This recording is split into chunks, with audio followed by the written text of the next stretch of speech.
Well, hello, hello. Welcome back. This is our last session on intentional living based on John Maxwell's incredible book, Intentional Living.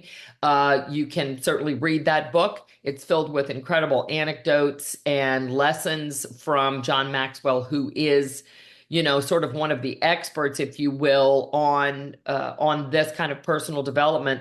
But also, he's sort of known worldwide as the leadership development guru or expert. And so on the John Maxwell team, I'm an executive director on the John Maxwell team. And I took that step with the organization because I believe so passionately about the work that John and his team are doing and how it can, be used to change the world. And so we are going to continue this conversation on developing our ability to lead as individuals and in our own lives. And, it's not about waiting for someone else to fix things. It's about each of us stepping up. So today we're going to be covering sessions 9 and 10. So we're going to move through this fairly quickly today. But chapter 9, session 9, was entitled Live with a Sense of Anticipation. And so I want to ask you a question, and that is, do you believe that there's a connection between attitude and opportunity? In other words, do you believe that some people get more opportunities because they have a better attitude? Or do you believe that people who get a lot of opportunities then, by extension, have a better attitude? And I'm curious, if you think about that for a moment for yourself. Do you get more opportunities because and when you have a positive attitude, or is it the other way around? So I believe that more opportunity comes to me when I maintain a positive attitude.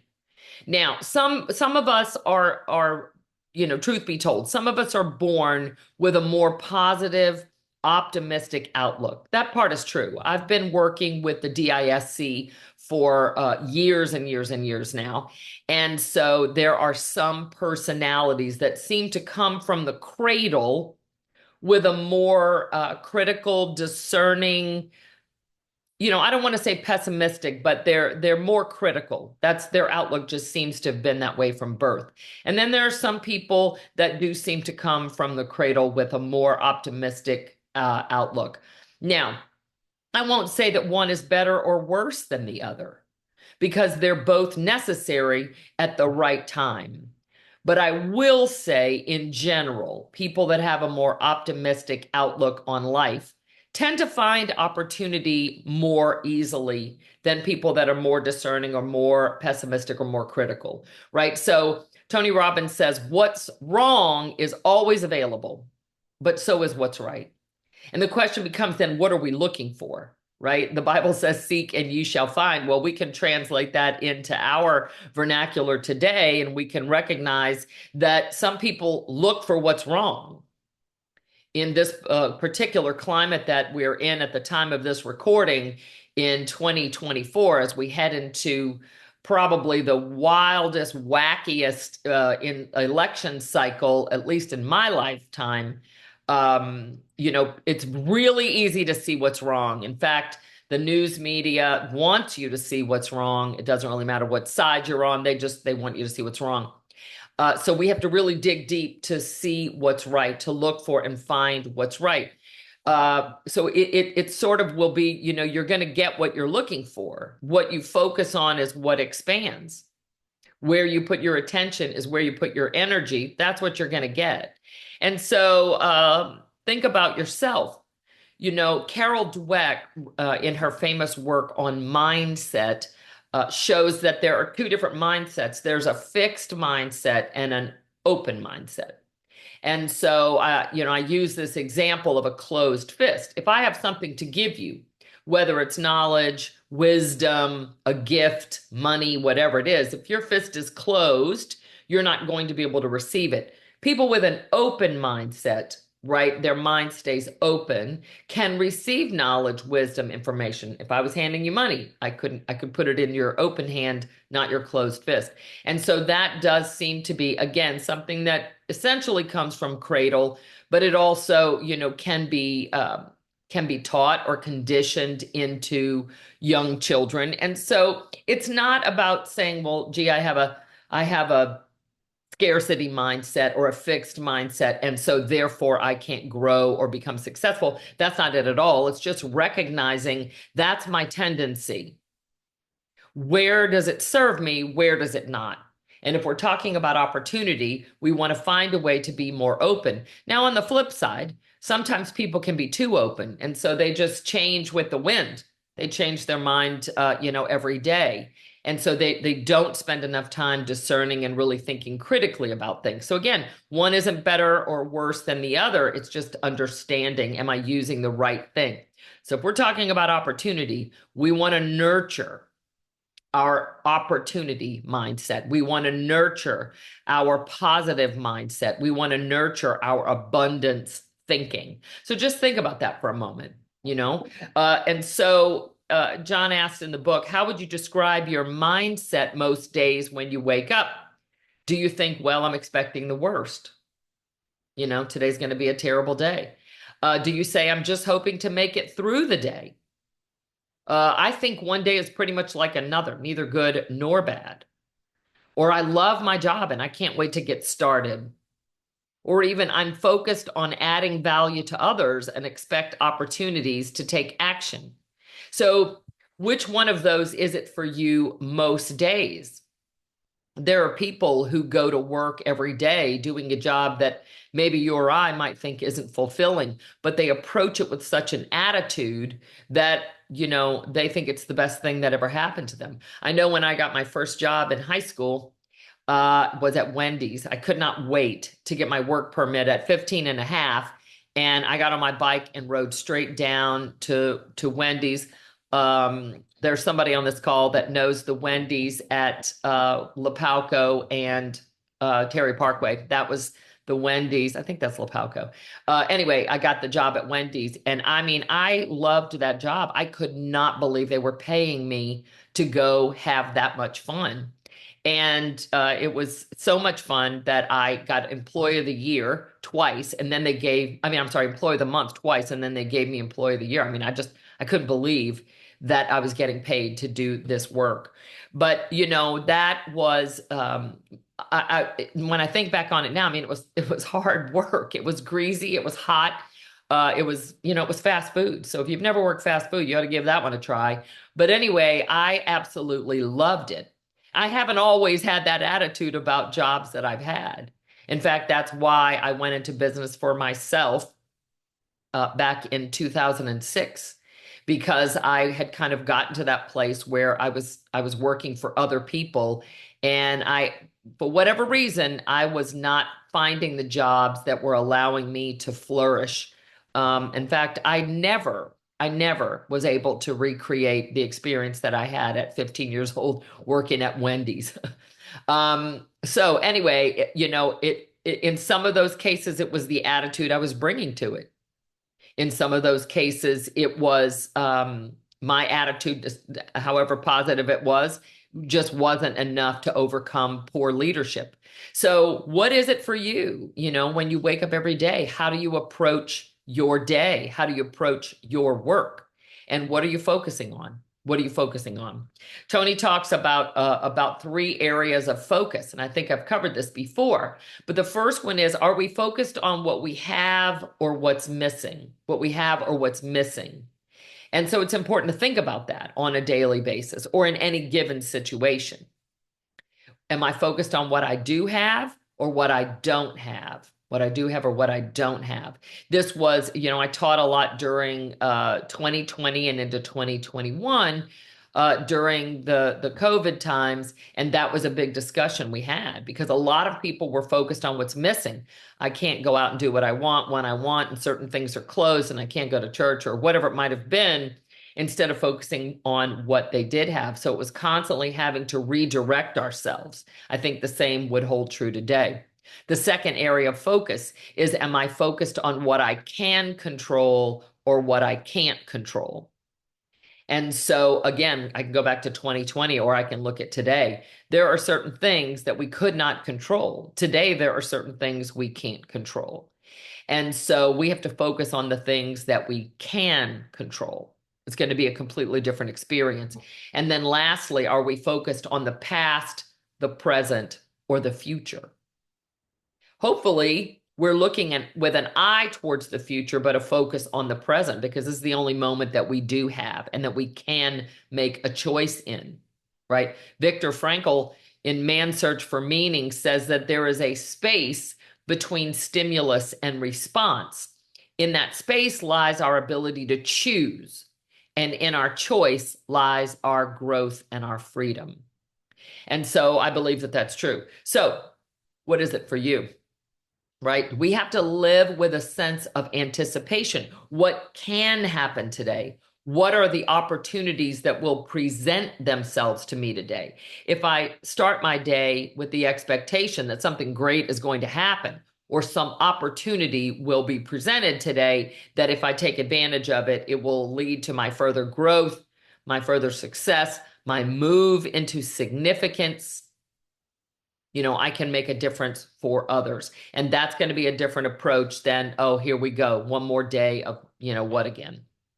So, some people have to experience a traumatic experience to get to this level. John Maxwell talks about that in the book. He, at 51, had a heart attack. And, there were a couple of days that were really touch and go for him, and they weren't sure that he was going to make it. And it was at that moment, he said, that he lost his fear of death, and he began to understand the need to anticipate good things happening, anticipate opportunities. Now, it doesn't mean that every opportunity, is going to be a home run, but it does mean that as we approach each day with that expectant anticipation that some opportunity is going to present itself, and if we take advantage of it, we can move ourselves further and make a difference in the world. So for some people, they have to sort of face death, if you will, in order to get that positive attitude. I used to go to church with a guy, his name was Bernie, and Bernie was old. He was really ancient, but I think he was in his 90s. But anyway, Bernie wrote a book called Cancer Saved My Life. And in that book, he describes how he had been really an Ebenezer Scrooge. He was wealthy, but miserable. His children didn't want anything to do with them. He was divorced. He didn't have many friends. He had everything the world would have labeled as successful: a lot of money, nice cars, homes, and all of, lots of zeros behind the numbers in his bank account. But he was a jerk. And, and it showed in his relationships. And then he got cancer. And through that journey of cancer, which he obviously survived, he was in his 90s, he began to awaken to the fact that there's more to life than making it go faster. There's more to life than accumulating riches. And so it really is what saved him. And Bernie was the guy, you didn't want to run into him at the grocery store if you were in a hurry, because Bernie was going to take his time, and he was going to talk to you, and he was going to get to know you and whoever was with you. And, you better hope you didn't have ice cream in your cart, because it would melt before he'd let you get out of there. But Bernie was committed to making people feel special. He was committed to sharing his love and passion. He was committed to helping people understand that that the quality of our life is in direct proportion to the quality of our relationships. And so hopefully you or I don't have to face a traumatic experience before we understand that we need to be on the lookout for opportunities to make a difference. And so when we live with that positive anticipation, we live more intentionally, right? And when you go through one door, there's usually another one beyond that. It's taking that constant journey. So, if you think about this abundance mentality versus this scarcity mentality, just think for a moment. When you think about life or success or money or health, whatever it is, does it seem like it's a pie and there's only so many slices? And if you get a smaller one, somebody else gets a bigger one, or if you get a bigger one, someone else gets a smaller one? Does it feel like that to you? Does it feel like in your work, for example, that there's only so much success to go around? And so, you've got to grab all you can, or the opposite, you feel like you can't take more than your fair share. Some people have that disease. Or does it feel like, this is the more you take, the more it expands? The example I like to use is a sea sponge, a sea sponge. And so when they harvest a sea sponge, meaning they pull it out of the ocean floor, it actually, the process of yanking out the sponge actually releases the spores that then become new sea sponges. So you have to actually harvest sea sponges to get more sea sponges. I'll bring that example closer to home. Some of you may know this, and if you don't, I'm going to teach you a little lesson. There are some weeds that pop up in your garden that when you pull them, you're actually spreading them. Because there are some weeds that's their survival mechanism. When you yank them out of the ground, it releases the spores or the seeds that then become more weeds. So if you've ever had a situation in your garden where the more weeds you pull, the next day you come back, there's more weeds growing. It's because you're pulling on the wrong weed. It needs to be killed a different way at the root. But anyway, that's the thing. Really, success, abundance, love, wealth, health, happiness, all of those things, truthfully, the more that we expend them, the more they grow. They're like a sea sponge, So it's not that it's a pie. We know that because some people are so wildly successful that they in turn are able to help other people around them become wildly successful. And we could just stick with business for a moment. There are some people, perhaps in your organization, that wherever they go, they just seem to exude that ability to care about people. They stop, they learn people's names. They're always there. They roll up their sleeves. They're always ready to lend a helping hand. And they become more successful the more they share. And then perhaps in your organization, people that hoard their secrets. Maybe they appear to be somewhat successful, but they're unwilling to share what it is that they do. They won't mentor you. They won't tell you how they got where they are. If you're in sales, maybe they've got a great technique that has helped them become more successful, or a great strategy for serving their clients, but they won't share it with anyone else. It doesn't matter what numbers they put up on the board. They're not truly successful. They're not truly living a life of significance because they have to constantly hoard their information. They have to hoard what it is that they know. They have to hide things. When I first got into real estate back in 2006, when I used to be a realtor in my previous life, I remember I was with a very traditional real estate brokerage, and there was a woman there that was having some success in a particular area of real estate. And at a sales meeting, the manager called to her to stand and asked for her to please share how she was doing that. And she said these words came out of her mouth. She said, very confused look on her face, "Why would I tell any of you what I'm doing? Why would I share my secret? Then you will take it and use it, and now you'll be competing against me." And I thought, I got to get out of this company. This is not the company I want to work for. If people are not willing to share to help people become successful. See, for this person, success was a pie and there were only so many slices. For me, success is a sea sponge. You yank it out, you spread it around, and more grows. So just think about that for yourself. I would rather err on the side of sharing and risk losing something, right? There's a reason why I teach these sessions and I'm not charging for them, right? I am passionate about this content and I want to share it with people. I want people to have some of the experiences I've had. I wasn't always with organizations that were willing to share this freely. But I have found in my experience that the more I can help other people become successful, the more successful I become. It's kind of funny how it works that way. Zig Ziglar said, when you help enough other people get what they want, you'll get what you want. And so I've taken that to heart. And so that has really benefited me. My hope is that someone comes to a free session that I'm offering and they do it enough times that they think, wow, I'm ready to take my own endeavor to the next level. Maybe I'll give Angie Bell a shot at being my one-on-one coach. That's the goal here. In the meantime, it doesn't matter. Most people won't. I couldn't take on everybody that I teach anyway.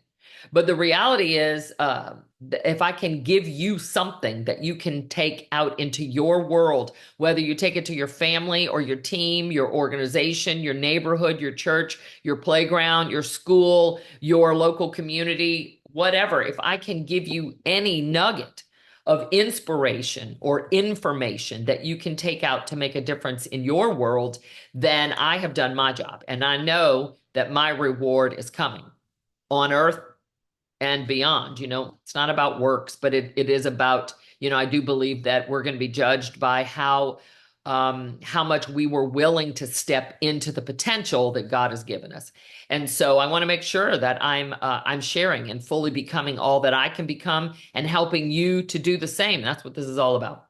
So just think about that. If there are people in your life that have a scarcity mindset, or they just have a more negative, pessimistic attitude, don't judge them. Share with them, right? Share something with them that may help them to seize the opportunities that present themselves on a daily basis. They're there. What are we doing to take advantage of them? So what would it take for you to embrace more abundance? What would it take for you to make a decision that every day you're going to be on the lookout for opportunities, and that when they present themselves, you're going to seize those opportunities? Think about that for a moment. We don't want to be a reservoir. We want to be a river. John Maxwell says that all the time. Be a river, not a reservoir. So we want to be a river. We want things to flow through us. We want energy, love, compassion, money, health, all of those things to flow through us into the world around us. That's how we change the world. We don't sit back and wait for Washington or anything else, anybody else, our boss, whoever it is, our spouse. None of those things are going to do it. It's up to us, right? It's up to us. Session 10, chapter 10 in the book Intentional Living is entitled Be Urgent About Seizing Significance Opportunities. Be urgent. Like, we have to have a sense of urgency. We have to have a sense of urgency. And so I want to ask you some questions around that as we sort of wrap this up with this particular topic. And so, John Maxwell tells a story that when he was a younger man and still had children at home, he heard on the news that the Berlin Wall was coming down. And he told his wife, we have got to book a trip. We have got to get our children there. We need to make sure that they experience this significant life-changing event. What happens when a country becomes so divided that they literally built a wall within their country and separated brothers and sisters, separated families, parents and children. And so when the division and hatred within a country became so intense, that country built a wall. That's what happened in Germany. And so the people that were on the wrong side of the wall, in essence, they became prisoners. And so he said to his wife, we're going to take our kids and we're going to go. And then he said, let me go in my office and, take care of some business. And then we're going to talk about booking this trip. And so what happened? He went into his office. All the business was there. The moment came and went. And he says that's one of the regrets that he has in life, that he didn't follow through on that he did not be intentional and urgent about seizing that opportunity. The wall came down. His children weren't there to witness it and experience it in person. It's something for us to think about at this point. That when I read that story, it kind of prompted me to want to go back and think, certainly that was in the wake of World War II. But my goodness, if this country doesn't feel like it's on the verge of dividing really explicitly, we have got to find a way to bridge that. We have got to be intentional as Americans about coming back together. There is more that unites us than that divides us. However, we seem to be more focused on division. So we need to be urgent about seizing opportunities to be significant, to make a difference in the lives of others. So is there an opportunity in your life that maybe you really thought you should seize at the moment and you didn't? I think about it and I think I'd really like to do a deeper dive into my own life, into the history of me up until now, and think about, was there an opportunity that I neglected to seize that in retrospect, think, man, I really let that one slip by. Because if we can sort of anchor into that, it's not about regret or feeling guilty about it or any of those things. It's just making sure it doesn't happen again. What are the opportunities that are before you now that you're not intentionally taking advantage of? What are the opportunities that could possibly present themselves to you in the future? And how can you be ready to become urgent about intentionally seizing those opportunities? Right? Some of us are better at acting before we think, and some are better at thinking before we act. I tend to be pretty spontaneous. That has really bit me in the butt more times than I can count. Some people think before they act. Some people act before they think. I tend to err on the side of acting and then thinking. And so I don't know what it is for you. You might give that a moment to consider. Again, depending on the situation, one may be more helpful than another. In my case, too often it has been a bad outcome that I act first and then think later. But when it comes to opportunities, I think it does help me, right? If I see something, I'm going to err on the side of yes. Now, I'm a high I on the disc, and the I tends to be a people pleaser. If you're a high I, you know that feeling where you just want to be a part of everything. If someone asks you for help, you want to say yes. If there's an opportunity, you want to show up. You want to take advantage of it. And so sometimes when it comes to an opportunity, that can be helpful. Sometimes it is a tendency to overcommit, to say yes to too many different things and then have the inability to actually follow through. So that tends to be me, right? So Lulu says, I overthink, overanalyze, and end up taking the safe road. Yeah, so that's kind of the opposite, right? So in certain situations, that's probably much better because you're really thinking before you act. But in some cases, if there's an opportunity there, you may overthink it and then it passes you by. So we got to find that balance. We've got to find that balance between being ready to take an opportunity, grab hold of it, and follow through. And then we have the flip side of that, right, would be to try to seize too many opportunities. We do have to employ a little bit more thinking and more discernment. We got to be thinking critically, but don't overthink it, or else, like you said, it has passed you by. You take the safe road and you maybe made a baby step forward, whereas you could have made a giant leap. So I think that that's important for us to think about that. Some of us have a bias towards action, right? That for me, partially it's probably something that came hardwired into my DNA, but a lot of it was my upbringing. I was raised by a single mom. She had to take action on a regular basis to keep a roof over our heads. And, she was not receiving help from either of our fathers or the government. So she was busting her hump, on the daily. So I sort of learned, if you will, was conditioned to have a bias towards action. And again, that helps me in many cases. And some, it can be a hindrance, but it's just thinking. We really do want to have a bias towards action. We want to have a bias towards opportunity and seizing those opportunities. And we want to temper that with some critical thinking. right? So that we don't end up overcommitted or chasing the wrong rabbit, if you will. So when you are presented with an opportunity, what causes you to pause? It would be important to think about that, because there are some things that come before you that may require you to take a risk in terms of how you show up, how you communicate, right? Sometimes your tendency potentially to analyze a situation may have something to do with just getting out of your comfort zone. Now, if someone shows up and says, hey, if you pay me X, I'm going to help you get Y, you definitely need to slow down and be more critical, think more critically, do your due diligence. But if someone asks you to do something and the greatest cost to you is maybe a little bit of your comfort zone, Tony always says that life begins on the other side of our greatest fear. That's where true fulfillment begins, right on the other side of our greatest fear. Maybe it's speaking in front of a group. Maybe it's picking up the phone and having a conversation. Maybe it's asking someone to go to coffee.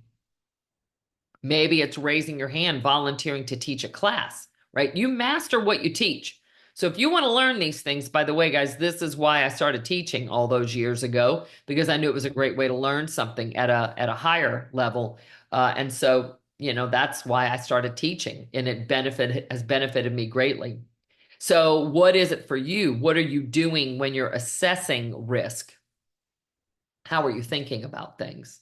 And so John tells in the book the story of forming the Maxwell Certified Leadership Team. And he talks about that fear when he was approached by Scott Fay and Paul Martinelli about building the John Maxwell team, it was called at the time.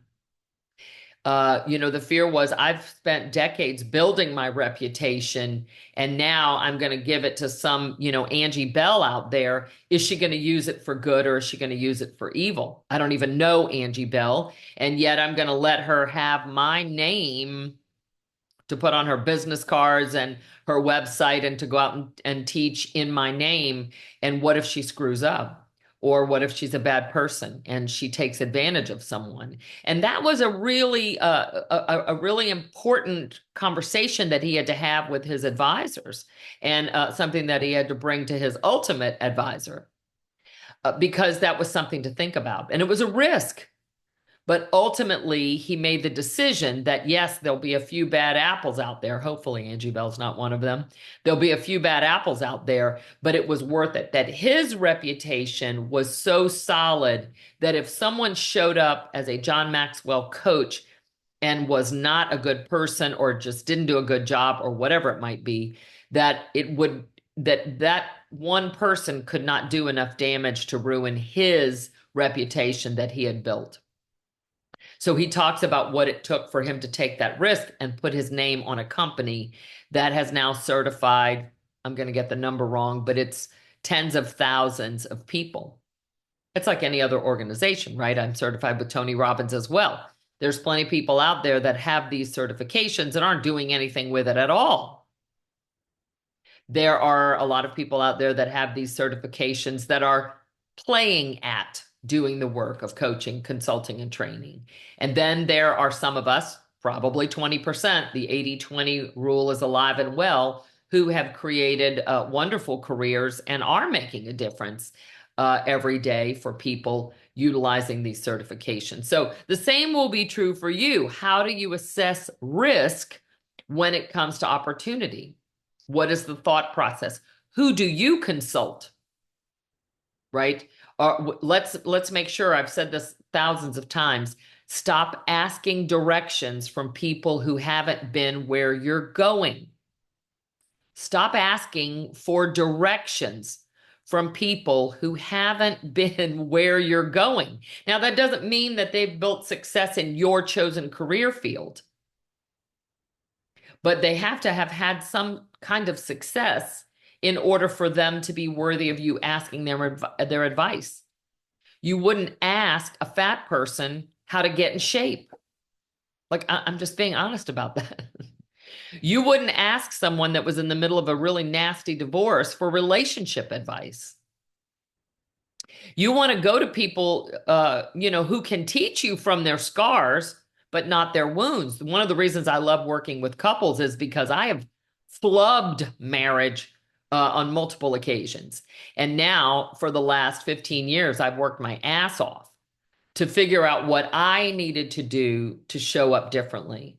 It's by no means perfect, but I'm going to be much more equipped to give you advice about something like that than someone who's either married and miserable or single and miserable or in the middle of a miserable dissolution of a marriage, right? If you want to get in shape, you better take a look at your personal trainer. They better be in good shape. If whatever it is you want to be successful at, find someone who's been there and then enlist their help. Okay. So stop asking for directions from people who haven't been where you're going. So when you think about risk, who are you consulting? Who's giving you advice, right? If you've got a friend that's broke, busted, and disgusted, you're not going to ask them for career advice.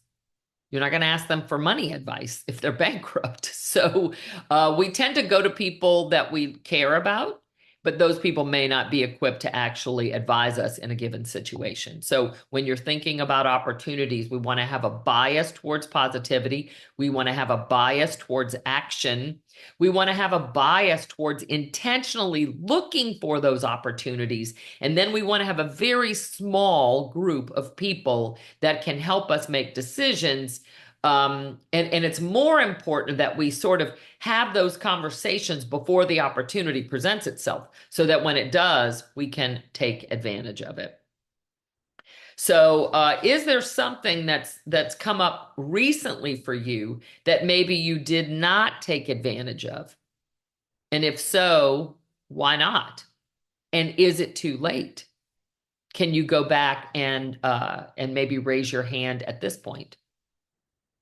So that would be something to really think about. So as we wind up here, I want to walk you guys through an exercise, and this is it is in your in the Mighty. There's a participant's guide, and there is it'll be probably the second to last page in the deal. It's like page, I don't know, 31 or something like that. But it's called How to Tell Your Story. How to Tell Your Story. And, this is the concept here that we want to help you begin to tell your own personal story of significance, right? I think about this. I really do my very best to, when I teach something that I know I have learned, that I want to be able to wrap that story up in a way that helps you to understand that I came from, a place of hardship. I was faced with some obstacles. I didn't get it right all the time. I still don't. I never will. I'm a human being. But I sought the expert advice of people who had been where I wanted to go. And then I took accountability. I took responsibility for how I was going to work my way through it. And so then I reaped certain rewards. Now, I've certainly done it the other way, where I did it all wrong and I got a really negative outcome. But then there have been times when I really gave it my best shot and I had a positive outcome. I want to be able to share that with you because I don't believe if I'm sitting up in an ivory tower telling you how amazing my life is, that you're going to be inspired by that. But if I can share with you my foibles and my previous failures and how I was able to work through that and how I was able to shift and change and then achieve success working towards significance, then that can inspire you. Maybe you can identify with that. So I think it's important that all of us understand what are some of the stories we can tell to actually inspire others. If you ever go to a seminar and the speaker or the speakers, this is why I hate panels. I hate panels. Watch me end up being on one in 2 weeks. But anyway, I hate panels because what it tends to be are people start, MC will ask, tell us about your business. And then they'll just start going on and on about their amazing business and how many of this they do and that they do and how many employees they have and all of this. And I'm waiting for like, what's something I can identify with? What's something I can implement? Instead, what I tend to hear is that first person does it. So the second person got to outdo the first person, and then the third outdoes the, and before you know it, it's a panel full of people that are just, leading you to believe that they just have an amazing business and an amazing life. And how can I identify with that? What can I implement? Instead, I'm going to walk away feeling like, well, what's the point? I'm never going to be able to do those things. That's why I don't like panels. It tends to put people in that spotlight where they think they gotta, prove that they are worthy to have been on that panel. No, I want the people that say, listen, I screwed it up, but here's what I did to overcome it. And you can too, right? Isn't that what we truly want? So we want to help you build your own significant story so that you can inspire other people. By the way, if you have an aspiration to become a leader at any level, then you've got to be able to tell the story of what your vision is for your team, for your organization, right? If you want to build a family, you've got to be able to cast a vision for your family. If you're leading in your local community or church or anything, we want to help you tell your own story. And so I hope that you'll and maybe give this a little try over the next week or so. And, I want you to think about when you maybe were able to overcome something. There was a need in your life, in your family, in your work environment, somewhere that you saw. And how did you find out about that? Like there was something that tapped you on the shoulder and said, we need your help, right? Or there was something that you saw that you thought, I need to overcome this. So what was that? And how did you figure that out? How did that show up? Okay, that's step one. And then step two, how did you feel when you learned about that? Right? Again, maybe it was something in your life that you wanted to overcome. Maybe it was a need that you saw in your organization, in your community, in your family. But what feelings did that stir up for you when you saw that there was a need that needed addressing? Okay. So that's sort of the opening paragraph, if you will. Now, the second step is, what action did you take? What are the actions that you took? What did you do? Step one, step two, step three. Maybe step three, you got sideways, you went off track, so you had to get back on track, and then you went to step 3B to get back on track. But you took a series of steps that got you from beginning to end. And then lastly, when was the moment that you knew you had made the change? When was the moment you knew you had made a difference? When was the moment when the thing turned around? So describe that. And then step 5, how was that significant? Right? How did that make a difference for you, for your family, for your team, for your organization, for your church, for your community, whatever it was? Okay. And so to be able to take those things and really begin to build some stories for yourself of how you actually have done some significant things. You've actually been intentional, even if you didn't recognize it at the time, in making a difference. I taught during, when COVID was sort of full blown and we were all, it's still in lockdown and, it was a shit show. Can I say that? It was a shit show out there. I taught a 5-week course called the Crisis Curriculum. Now, I have a feeling that needs to be, we need to bring that back to the table since we seem to be in crisis mode. So maybe that'll come back at the time of this recording. I'm in the summer of 2024. That may need to come back. But anyway, in the crisis curriculum, one of the things that I did, I had people from all walks of life that were on that 5-week course. And one of the things that I did was I helped people build their success formula, their success formula. And so we did an exercise to find out, if we look at these 7 various areas of life, which ones for you are 8, 9, or 10, and which ones are, below that line.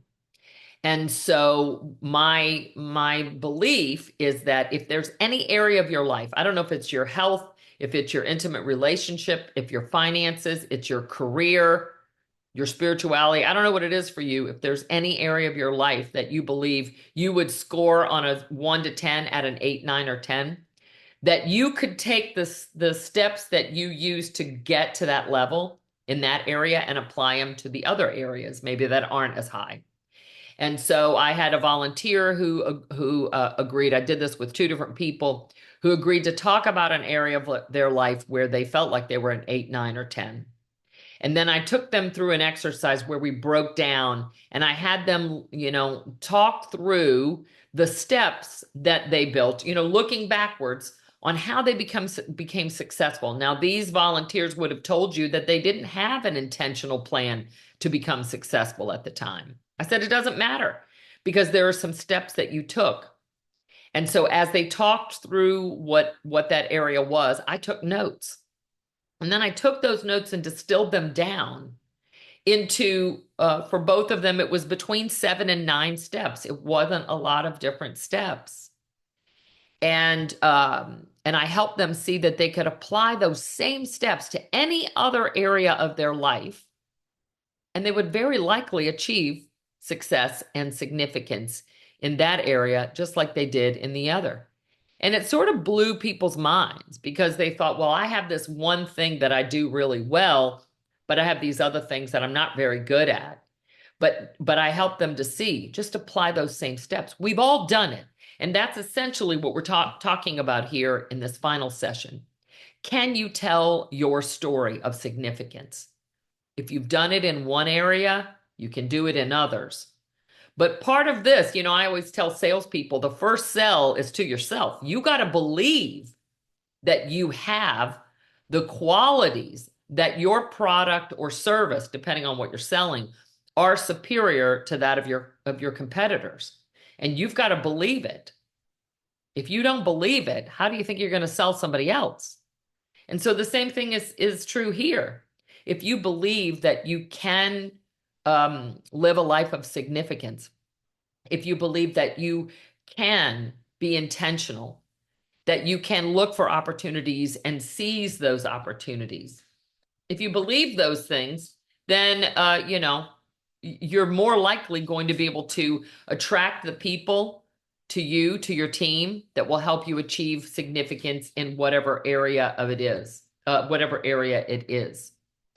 And so I hope you'll take some time to do that. It's not about just, randomly patting yourself on the back and giving yourself a trophy. It's really understanding, where in my life have I been intentional and achieved success as a result of that? And then how can I be more intentional about achieving success and significance in other areas? So, I'll go back to the very beginning when we started this series and we talked about being intentional versus aspirational. For all of us, there are usually areas of life where we're aspiring to be more, do more, have more, create more, experience more, express more. This is about going from just aspiring, which is like a wish or a dream, to being intentional. Now we're putting legs on our wish and we're moving it forward. Now we're building a plan to actually take our dreams from, our mind or, out there in the clouds and actually bringing them to fruition.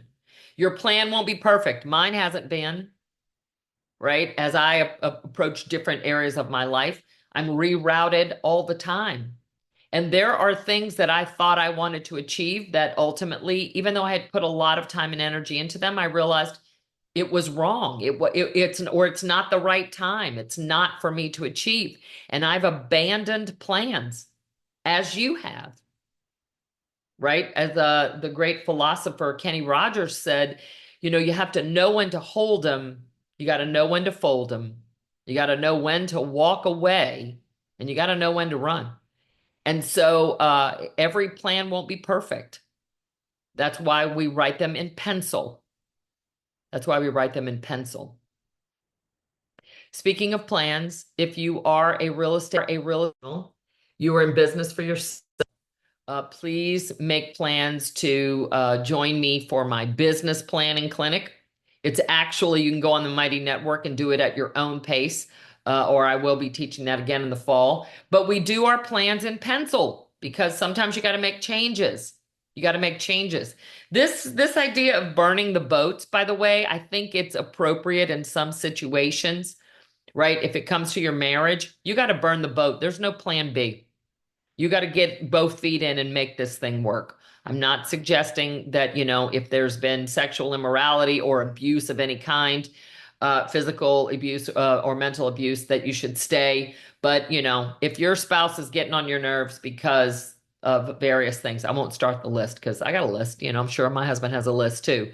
But you got to burn the boats, right? Divorce is rampant because we're not burning the boats. We're just saying, hey, as long as it's good, I'll stay. And as soon as it's not, I'll leave. So I believe in some situations, as a parent, you got to burn the boats. You got to find a way to love and raise your children, no matter what the circumstances.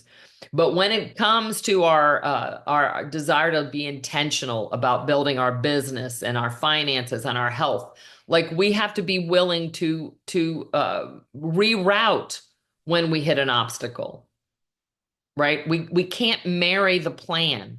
I say this when I teach my business planning clinic. Don't marry the plan. We're dating the plan.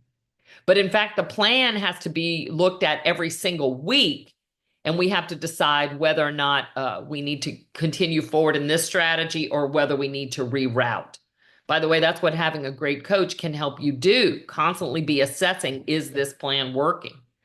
But so we got to be willing to create plans, to be intentional about where we're going, but be willing to be rerouted along the way so that we ultimately move from being aspirational to being intentional, and then ultimately moving from success to significance.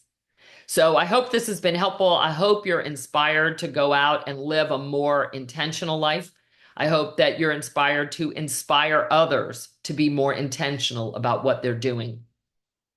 And I hope that you will join me on my next growth series, where we will be talking about leadership and what that looks like at a personal level. Whether you're leading a team of one yourself, or whether you're leading a large team, you're going to benefit from those conversations. So thank you for joining me. I hope to see you on our next series.